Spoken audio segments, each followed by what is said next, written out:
సమయంలో అది పరమ పవిత్రమని. కనుక ఏ కారణం చేతనైనా మరొక రోజు చేయలేకపోయినా సరే త్రయోదశి కనుక వచ్చిందంటే త్రయోదశి రోజు ఆ కాలాన్ని బట్టి కాలవాచకం అది. కనుక సాయంత్రం పూట సంధ్యాకాలంలో ఓం నమ శివాయ, ఓం నమ శివాయ, ఓం నమ శివాయ, ఓం నమ శివాయ మాలా తిప్పాలి. కనుక మనకు ఉషఃకాలంలో సంధ్య, సాయం సంధ్య, ఉషఃకాలంలో శివ దర్శనం, ప్రదోషకాలంలో శివస్మరణం. అది శాస్త్రం అట్లా చెప్పింది.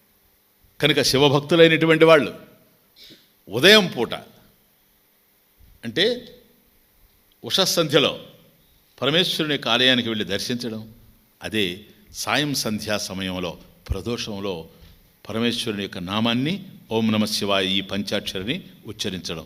దీనివల్ల మహాశుద్ధి పడతారు. పావనం, పావన అంటే పావనుడు అనే ఒక అర్థం. స్మృతి మాత్రేణ పునాతి ఇది పావన. చూచారా, పంచాక్షరం పావనం ఉచ్చరంత. పంచాక్షరి మంత్రాన్ని నువ్వు ఉచ్చరిస్తూ ఉన్నావు, పంచాక్షరం, కానీ పావనం. అతడేమో పవిత్రుడు, అది పావనం శబ్దం. ఎవరు? బ్రహ్మజ్ఞాని పవిత్రుడు, పావనం. పావన అతను పావన పవిత్రుడు. నువ్వు అది కాదు. స్మృతి మాత్రేణ పునాతి ఇది, అది మనం. స్మృతి మాత్రేణ పంచాక్షరి ఓం నమ శివాయ, ఓం నమ శివాయ, శివ శివ శివ ఎప్పుడైతే ఈ విధంగా స్మరిస్తూ ఉన్నామో స్మృతి మాత్రేణ, నామస్మృతి మాత్రేణ పునాతి ఇది పావన. కాబట్టి మనం అలా భగవన్నామాన్ని చేస్తూ ఉంటాం, భగవంతునికి అనుగ్రహానికి పాత్రులవుతూ ఉంటాం. ఎందుకంటే ఇది అలౌకిక కర్మ కనుక, అలౌకిక కర్మ యొక్క ఫలితం దయ గనక ఇది మనకు అందుతూ ఉంటుంది.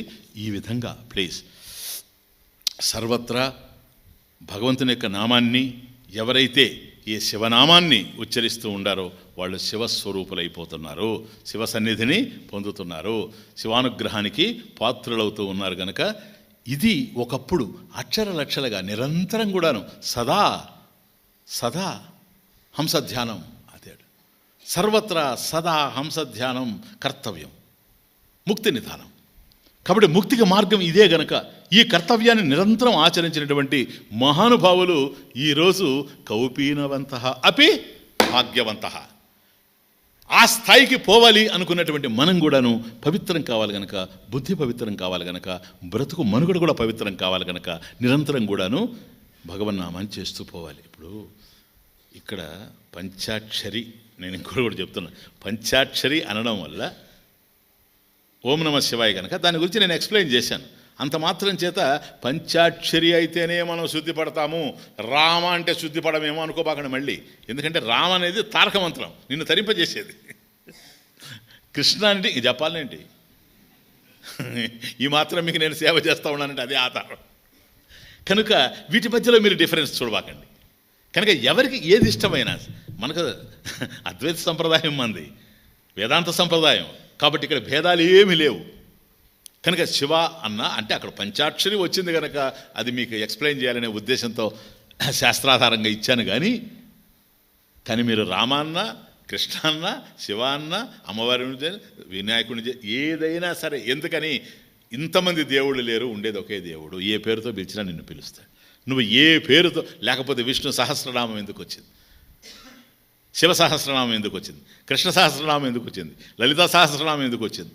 అప్పటికి లలితా సహస్రనామం తృప్తి చెందక లలితా త్రిశతి, ఇంకొక 300 నామాలు ఎక్స్ట్రా అవసరం లేదు. ఇంకా కావాలంటే కొన్ని వేల నామాలు కూడా పెట్టుకుంటూ పోవచ్చు. ఏది కాదు భగవంతుని పేరు. ఫ్యాన్ కూడా భగవంతుని పేరే. ఏ రూపమైనా అయిందే, ఏ నామమైనా అయిందే. నీ నామరూపములకు నిత్య జయ మంగళం జయతి ఇతే.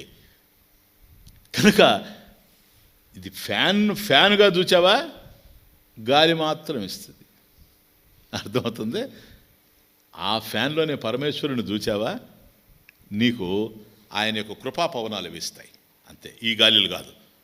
కనుక అంతా పరమేశ్వరుడే మన భావన, అంతకన్నా ఇంకేం లేదు. కనుక ఏ నామైనా మీరు తీసుకోవచ్చు. కాబట్టి ఈరోజు స్వామీజీ పంచాక్షరిని గురించి ఇంత చెప్పాడు కనుక రేపటి నుంచి కృష్ణనామం వద్దు, ఓం నమో భగవతే వాసుదేవాయ, మరి ఇంతకాలంగా చేసాం, అదేమవుతుంది, ఇది వద్దనే వద్దు. మీరు ఏది చేస్తున్నారో అదే చేయండి ప్లీజ్. పంచాక్షరం పావనం ఉచ్చరంత. First point. సెకండ్, పతిం పశూనాం హృది భావయంత. పశుం ఇది మనకు.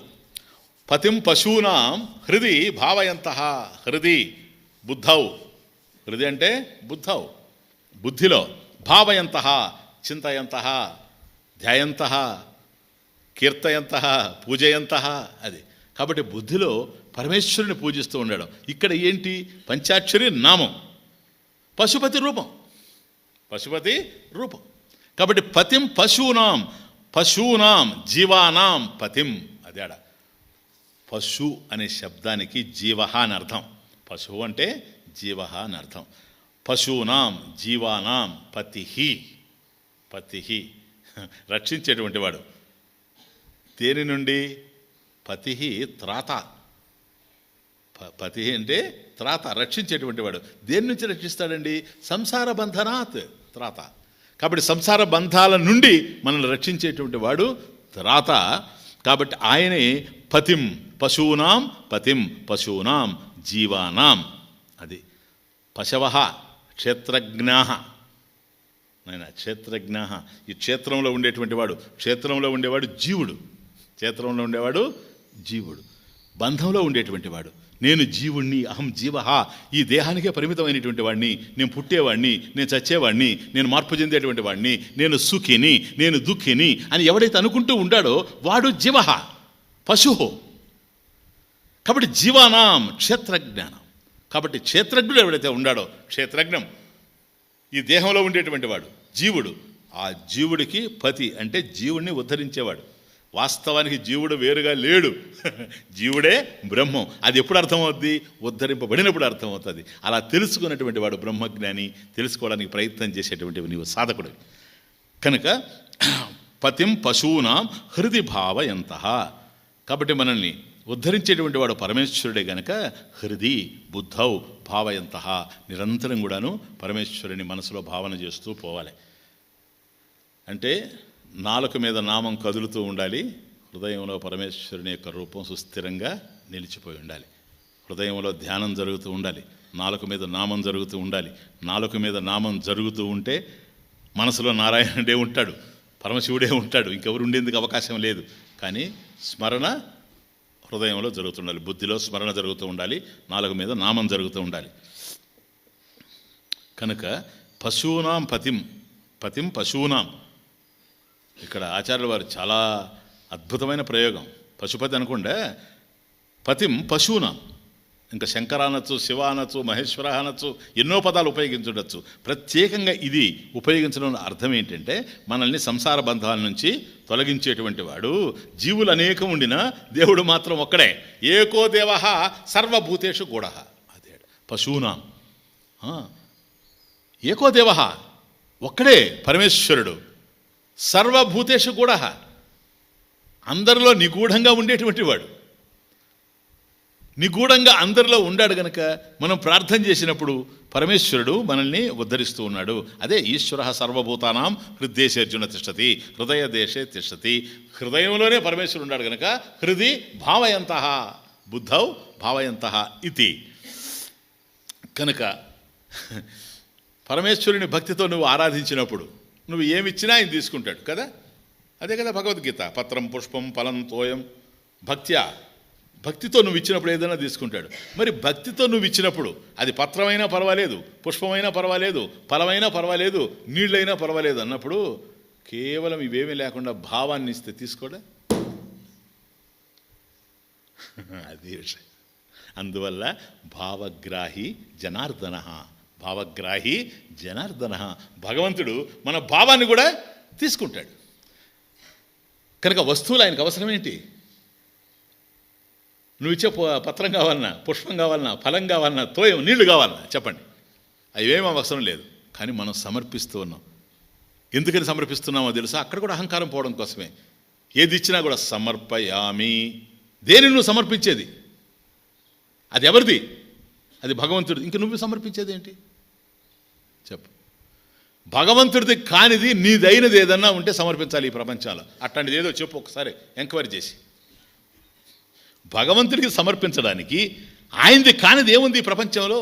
ఈశావాస్యమిదగం సర్వం యత్కించ జగత్యాం జగత్ ఇదం జగత్ సర్వం ఈశ్వర బుద్ధి ఆచ్ఛాదనీయం. అంతటా తాను నిబిడీకృతం అయినప్పుడు నువ్వు పోయి ఏమని ఇస్తావు ఆయనకి? ఏమి లేదని, ఎక్కడ భగవంతుడు లేడని.